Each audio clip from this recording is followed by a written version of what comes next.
तो आज इस वीडियो में हम क्लास 12 का जो हिस्ट्री का फोर्थ चैप्टर है वो हम चालू करने वाले हैं अभी, कॉलोनियलिज्म एंड द मराठास। तो ये फोर्थ चैप्टर की हम एक्सरसाइज अभी सॉल्व करने वाले हैं। तो सीधा हम एक्सरसाइज स्टार्ट कर देते हैं अभी। तो पेज नंबर 32 पे एक्सरसाइज स्टार्ट हो रही है। तो पहला क्वेश्चन क्या दिया है कि choose the correct alternative and rewrite the statement.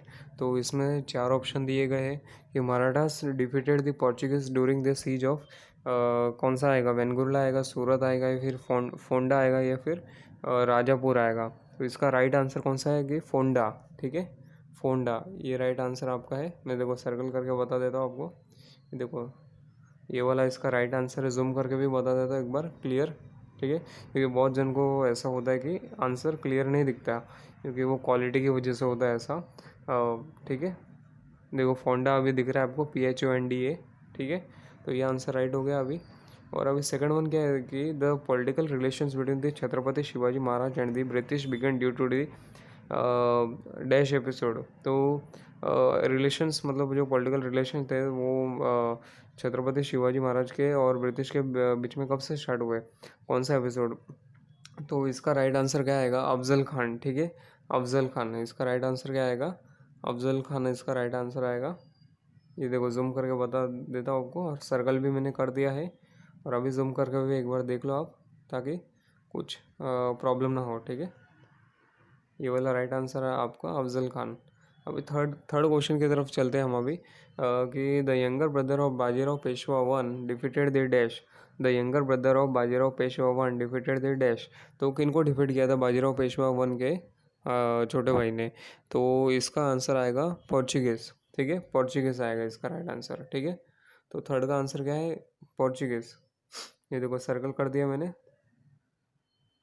अभी फोर्थ वन क्या है कि the third battle of Panipat was fought between the Marathas and the. तो वो फोर्थ बैटल थी, सॉरी थर्ड बैटल, वो मराठास और किन के बीच में हुई थी, मराठास एंड दी अब्दाली। ठीक है, मराठास एंड दी अब्दाली। तो ये राइट आंसर आपका अब्दाली। ठीक है, ये देखो ये वाला राइट आंसर है आपका। ठीक है,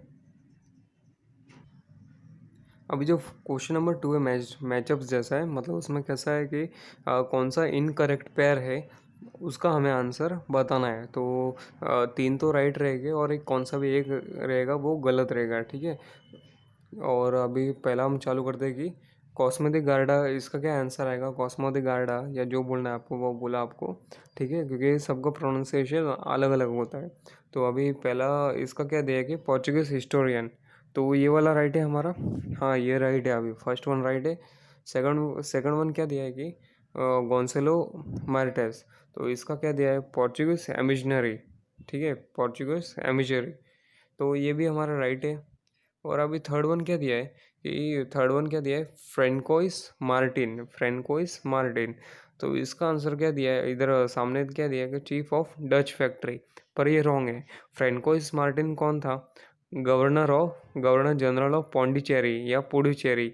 ठीक है, फ्रेंकोइस मार्टिन क्या था, गवर्नर जनरल ऑफ पौंडीचेरी। ठीक है, तो मैं बता देता हूँ आपको स्पेलिंग।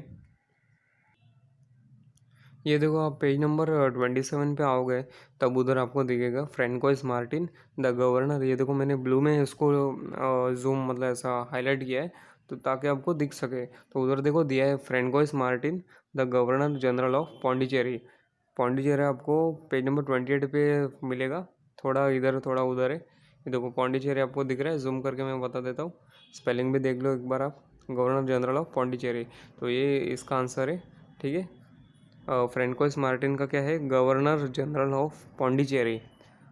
अगर ऐसा प्रॉब्लम हो कि आंसर नहीं समझा तो आप इसको रिपीट देख सकते हो। ठीक है, बैक करके आप देख देना, तो ताकि अच्छे से आपको कुछ सुनाई नहीं दिया हो तो आप फिर से एक बार सुन लेना। ठीक है, तो अभी थर्ड वन तो आंसर मालूम पड़ गया, फ्रेंकोइस मार्टिन का गवर्नर जनरल ऑफ पौंडीचेरी। अभी फोर्थ हम देखते हैं, फोर्थ क्वेश्चन फोर्थ राइट ही रहेगा। ठीक है, तो फोर्थ क्या दिया है, फोर्थ क्या दिया है कि हेनरी रेविंगटन। तो इसका क्या है, British officer. Henry Revington British officer right है। ठीक है, थर्ड वन खाली रॉन्ग था। अभी क्वेश्चन नंबर 2A का क्या दिया है कि write the names of historical places और पर्सन्स और इवेंट्स। तो पहला क्या दिया है कि the first European to arrive in India. तो फर्स्ट यूरोपियन कौन था इंडिया में जो मतलब आया था। तो इसका आंसर क्या रहेगा आपका। तो इधर क्या पूछा है कि फर्स्ट यूरोपियंस पूछा है, हमें फर्स्ट यूरोपियन ने पूछा। तो फर्स्ट यूरोपियंस कौन थे, पोर्चुगीज़। ठीक है, तो इसका क्या आंसर आएगा, पोर्चुगीज़। तो स्पेलिंग आपको मैं बता देता हूँ, PORTUGUESE। ठीक है, स्पेलिंग एक बार लिख के भी बता देता हूँ आपको, ताकि कुछ ऐसा प्रॉब्लम ना हो आपको। ठीक है, देखो PORTUGUESE, पोर्चुगीज़। ठीक है, ये आपका राइट आंसर है।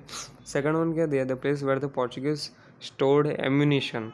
तो पोर्चुगीज़ ने, जो पोर्चुगीज़ थे, उन्होंने उनके जो भी गोला बारूद बोलते हैं हम, वो कहाँ स्टोर किए थे, वो पनवेल में किए थे। ठीक है, पनवेल में उन्होंने रखे थे, पनवेल।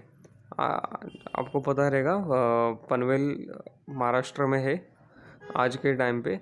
तो वो पनवेल का मैं स्पेलिंग बता देता हूँ आपको। ठीक है, पनवेल का मैं स्पेलिंग बता देता हूँ आपको, PANVEL,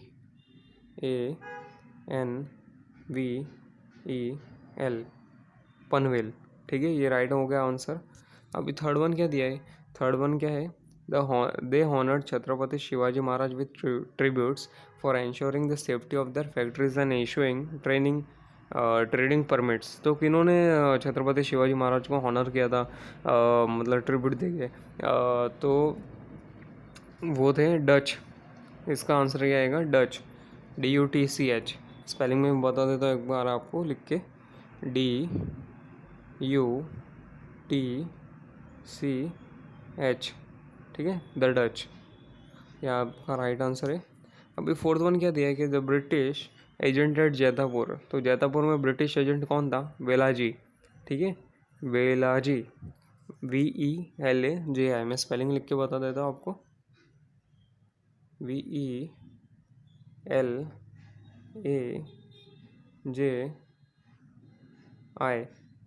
ठीक है, स्पेलिंग हो गया।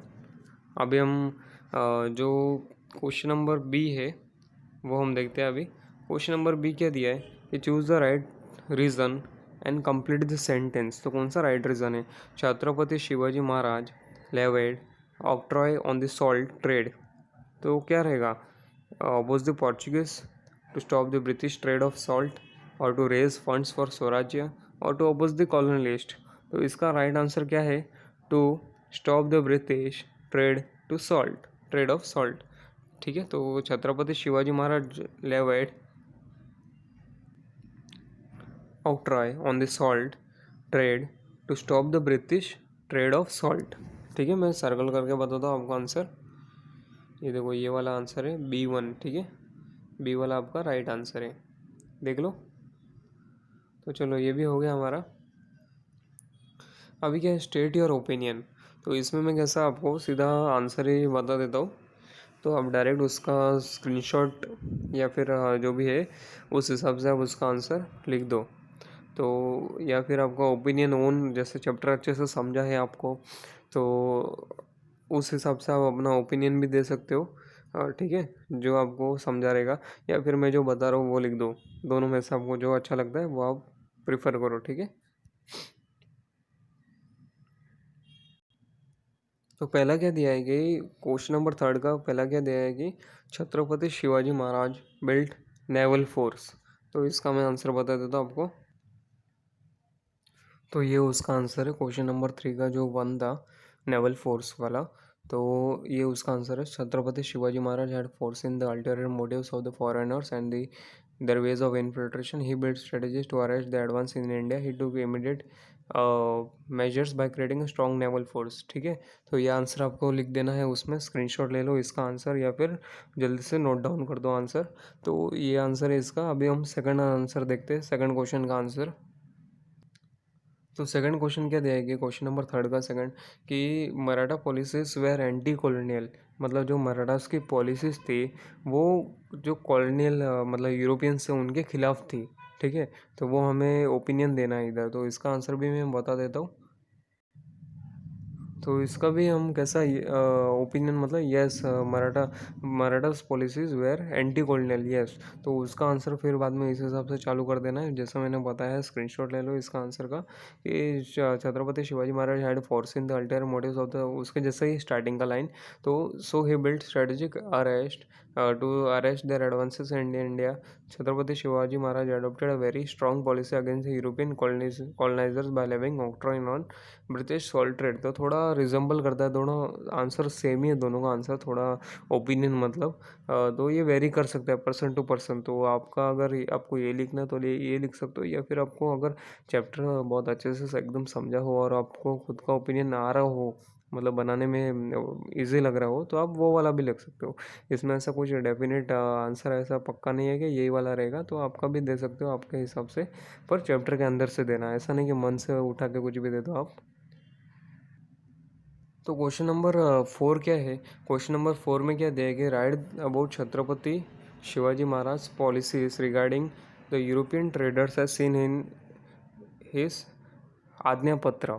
तो इस क्वेश्चन नंबर 4 का वन जो आंसर है, या तो आप वो 24 पेज नंबर पे दिया है वहाँ से लिखो, जो पिंक बॉक्स में दिया है, या फिर जो मैं बताऊंगा वो वाला लिखो। तो आपको जो इजी लगता है या फिर जो अच्छा लगता है वो वाला आप लिख दो, ठीक है। तो मैं क्वेश्चन नंबर पहला 4 का वन जो 24 पे वो मैं बता देता हूँ, ठीक है। तो ये देखो स्टार्टिंग में आए गए हम, चैप्टर के स्टार्टिंग में एकदम फर्स्ट पेज पे। तो ये देखो पेज नंबर 24 पे आ गए हम। तो ये देखो पिंक बॉक्स दिख रहा है आपको, पिंक कलर का बॉक्स, इसमें आपको दिख रहा होगा सेकंड पैरा से या फिर फर्स्ट पैरा में देखो दिखा है कि the foresight of Chhatrapati Shivaji Maharaj in judgement of the European were hardly shown by other contemporary Indian rulers. ऐसे ही strategy in this regard stated is very clearly in आज्ञा पत्र। तो फिर इधर से आप आंसर लिख सकते हो, पूरा का पूरा सेम टू सेम नहीं लिखना है आपको, थोड़ा कट शॉर्ट करके आपको बता देना है। जैसे कि आप जैसे थर्ड पैराग्राफ में आओगे तो कैसा आप किधर से चालू चालू करेंगे कि शिवाजी ने देखो क्या लिखा है इधर के वी शुड कीप देम, मतलब किनको कीप देम, मतलब देम मतलब कौन? यूरोपियंस, ठीक है। Keep them at bay maintaining only business relations, ठीक है। उनके साथ खाली बिजनेस का रिलेशन हमें रखना है और ज़्यादा उनके साथ कुछ दूसरा रिलेशन हमें नहीं बनाना, ठीक है। पॉलिटिकल रिलेशन मतलब ऐसा।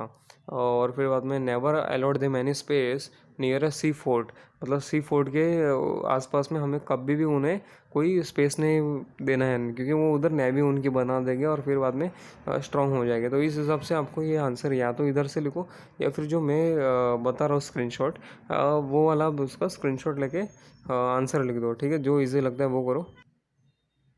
तो ये देखो ये वाला आंसर है, वो पॉलिसी का जो आज्ञा पत्र का मैंने बोला था उसका आंसर ये स्क्रीनशॉट वाला कि the strategy of Chhatrapati Shivaji Maharaj against the European clearly seen in आज्ञा पत्र। ये पूरा का पूरा सेम टू सेम आंसर भी ये लिख सकते हो आप। इसमें पूरे कितने 8 से 9 पॉइंट दिए हैं, तो उस हिसाब से इधर पॉइंट वाइज दिया, उधर थोड़ा आपको पॉइंट खुद से मतलब ऐसा कट शॉर्ट करके करना था। इधर ये पूरा आपको बनाया बनाया वो मिल रहा है। तो आपको जो अच्छा लगता है या फिर जो इजी लग रहा है तो वो आप लिख दो आंसर। तो इसका भी स्क्रीनशॉट ले लो आप एक बार, तो ताकि आप आगे बढ़ सके हम। तो ये देखो ये आपको इजी से थोड़ा जूम करके भी बता देता हूँ आपको।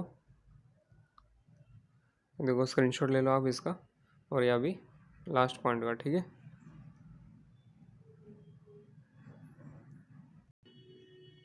तो अभी इतनी देर में तो अब आपने ले लिया होगा स्क्रीनशॉट। तो हम आगे अभी क्वेश्चन नंबर 2 को हम देखते हैं अभी। तो सेकंड वन क्या दिया है क्वेश्चन नंबर 4 का 2, explain Chhatrapati Shivaji Maharaj resolute policy of safeguarding Maratha sovereignty, ठीक है। तो इसका आंसर आपको पेज नंबर 28 पे मिलेगा, ठीक है। 28 पेज नंबर पे 28 और 29 से आपको थोड़ा दोनों का करके आपको लिखना है इसका आंसर। तो ये देखो आप आंसर कहाँ से चालू करोगे इसका कि पेज नंबर,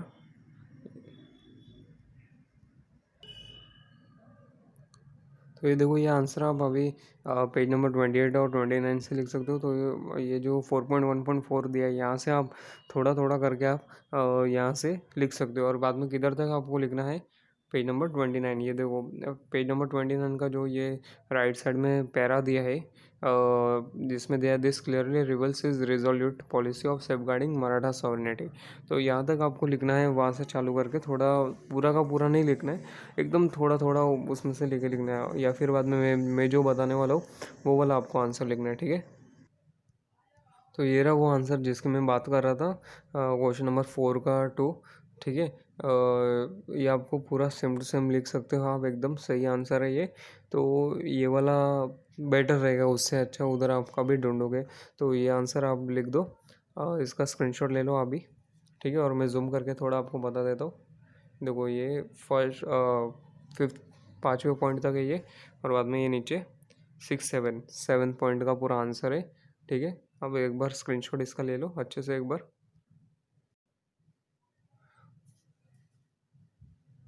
तो अभी स्क्रीनशॉट ले लिया होगा, तो अब अभी हम आगे बढ़ते हैं क्वेश्चन नंबर 3 की तरफ। तो क्वेश्चन नंबर 4 का थर्ड क्या है कि why did the strongest Maratha rule in India came to an end. तो इधर आंसर आपको एकदम प्रॉपर इसका आंसर मिलेगा नहीं ढूंढने से।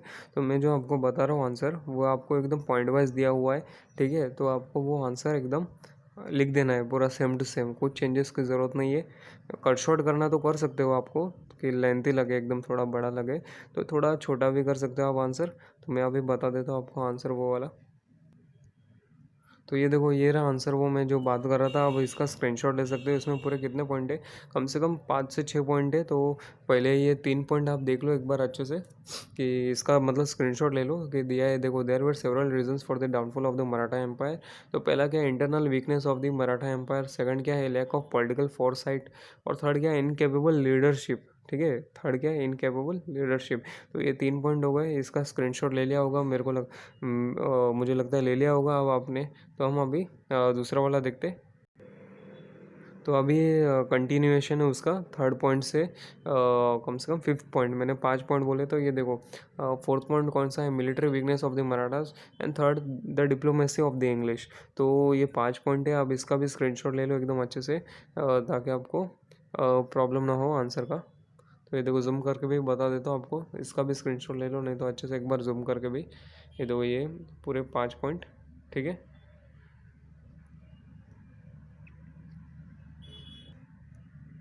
तो ये भी जूम करके बता देता हूँ आपको एक बार आंसर में, ठीक है। एक बार स्क्रीनशॉट अच्छे से ले लो एक बार आप।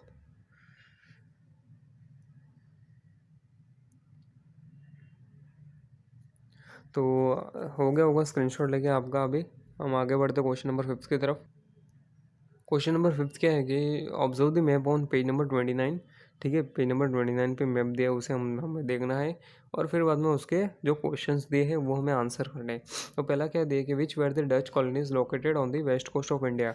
वेस्ट कोस्ट ऑफ इंडिया पे डच की कॉलोनीज कौन सी थे, वो हमें आंसर अभी बता देना उस मैप में देख देख के।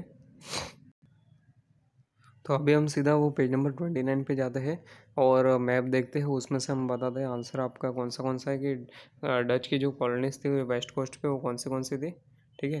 तो सीधा हम 29 पे हम आ गए हैं। तो ये देखो पेज नंबर 29 पे जो डच की कॉलोनीज थी वो हम देख लेते हैं अभी। तो वैसे मैप में तो एकदम क्लियर कट नहीं दिया कि कौन से कॉलोनी से, जैसे कि देखो पांडिचेरी का जो पोर्चुगीज़ की कॉलोनी थी वो बताया हुआ है, फ्रेंच की थी वो भी बताया, ब्रिटिशर्स की थी वो भी बताया। तो जो डच की है, हम क्या करते हैं कि हम सीधा पेज नंबर पेज नंबर 27 पे हम जाते हैं, और इसमें देखो Dutch and the Maratha empire दिया है। तो इसमें से हम सीधा देख लेते हैं कि कौन से थे। तो पहला मैं बता देता हूँ आपको कि कौन सा है। पहला देखो आंसर क्या रहेगा कि वेंगुर्ला रहेगा, ठीक है। पहला आंसर क्या है, वेंगुर्ला। तो ये आपको लिख देना है कि वेंगुर्ला लिखना है, फिर कॉमा करके आपको मैं दूसरा बता देता हूँ आपको, ठीक है। वेंगुर्ला हो गया। तो अभी मैं दूसरा आपको बता देता हूँ।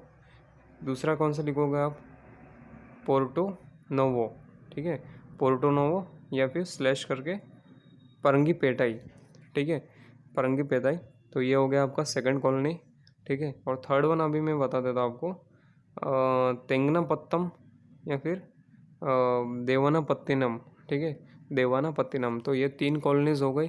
तो डच की जो वेस्ट कोस्ट पे कॉलोनीज़ थी वो मैंने तीनों आपको बता दिया है, ठीक है। अब एक बार अच्छे से देख लो। पहला तो दिया था मैंने कि ये दिया था, पहला वाला मैंने कौन सा दिया था आपको, वेंगुर्ला, ठीक है। ये देखो वेंगुर्ला आपको दिख रहा है, जूम करके मैं बता देता हूँ आपको, हाईलाइट भी कर लो। तो वेंगुर्ला हो गया। और अभी जो सेकंड वन थी, सेकंड और थर्ड, वो देखो ये पेज नंबर 27 पे है, आप एक बार याद कर रख लो। पेज नंबर 27 पे है। कौन सी सेकंड और थर्ड कौन सी है? एक तो पोर्तो नोवो और कौन सी है, तेंगना पत्तम, ठीक है, तेगना पत्तम। तो ये हो गया। चलो हम अभी आगे बढ़ते हैं।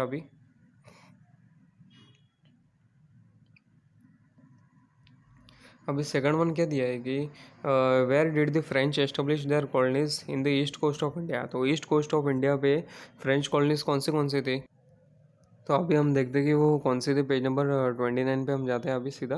पेज नंबर 29 मैप में जाते हैं। तो देखो पेज नंबर 29 पे आ गए। तो ये देखो ईस्ट कोस्ट मतलब कौन सा, ये तो हो गया वेस्ट कोस्ट। ये हो गया वेस्ट कोस्ट हो गया, ठीक है, इंडिया का वेस्टर्न कोस्ट हो गया। और ये हो गया ईस्टर्न कोस्ट, ठीक है।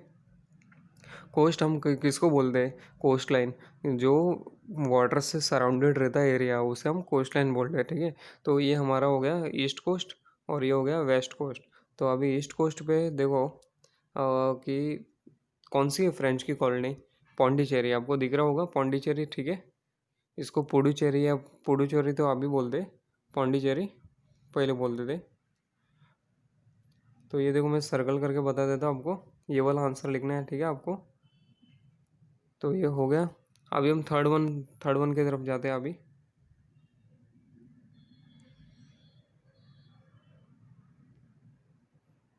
थर्ड वन क्या देखे, whose factories were established in Agra and Allahabad, ठीक है। Whose factories were established in Agra and Allahabad. तो इसका हम आंसर अभी देखते हैं। पेज नंबर 29 पे जाते हैं अभी सीधा।